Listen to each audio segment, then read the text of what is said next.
Welcome to Time News Studios. You are watching 11 a.m. Bulletin.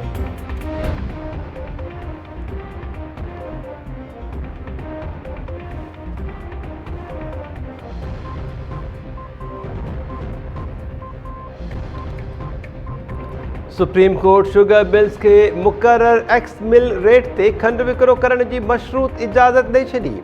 खंड मुकर्रर करण वारो केस लाहौर हाई कोर्ट ॾांहुं वापसि। सुप्रीम कोर्ट केस ते 15 ॾींहनि में फ़ैसिलो करण जो हुकुम ॾेई छॾियो।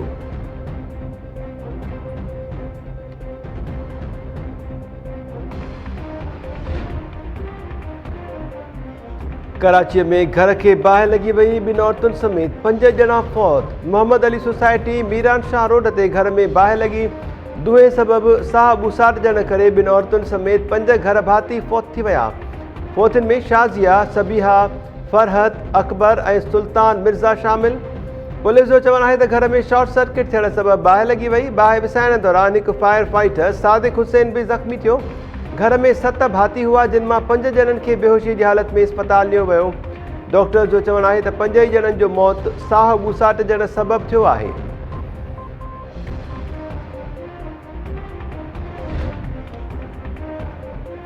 मुल्क में कोरोना विघे वधीक 102 माण्हू फौत। हयातियूं विञाईंदड़नि जो अंगु 24,187 थी वियो।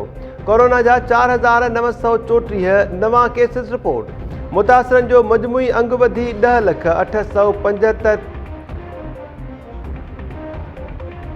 कोरोना जा 9,95,000 खां वधीक मरीज़ वायरस खे शिकस्त ॾेई सिहतयाब।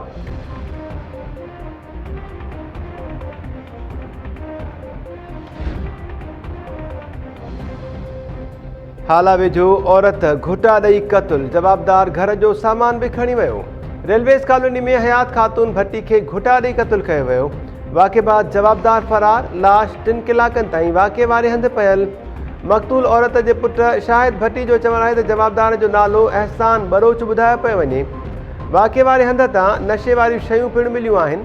जवाबदार घर मां रोक रक़म ऐं ॿियो सामान पिणु खणी वियो आहे।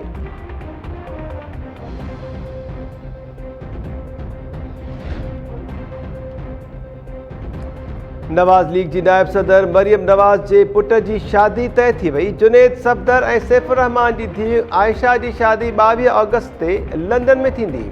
मरियम नवाज़ पुट जी शादीअ जो कार्ड ट्विटर ते शेयर कंदे लिखियो त बदकिस्मतीअ सां मां शादीअ में शिरकत न करे सघंदसि। मुंहिंजे ख़िलाफ़ कूड़ा केसिस ठाहे नालो ECL में विधो वियो। जॾहिं जेल में हुयसि त माउ लाॾाणो करे वई। हाणे पुट जी ख़ुशियुनि में बि शरीक न थी सघंदसि। तंहिं बावजूद बि लंडन वञण जे लाइ हुकूमत खे दरख़्वास्त न ॾींदसि।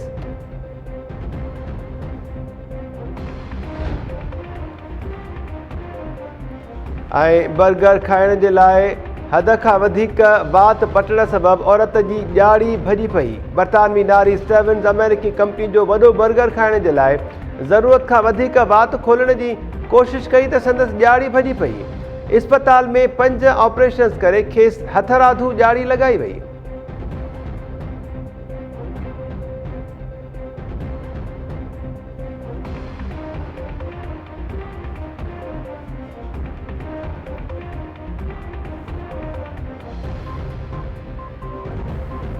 अस्सलाम वालेकुम नाज़रीन, टाइम न्यूज़ में अव्हांखे भलीकार चऊं था। मां आहियां महताब अली नूर। हेडलाइन्स सां ॾिठियूं बुलेटिन सां गॾु हाज़िर थियूं था शॉर्ट ब्रेक खां पोइ।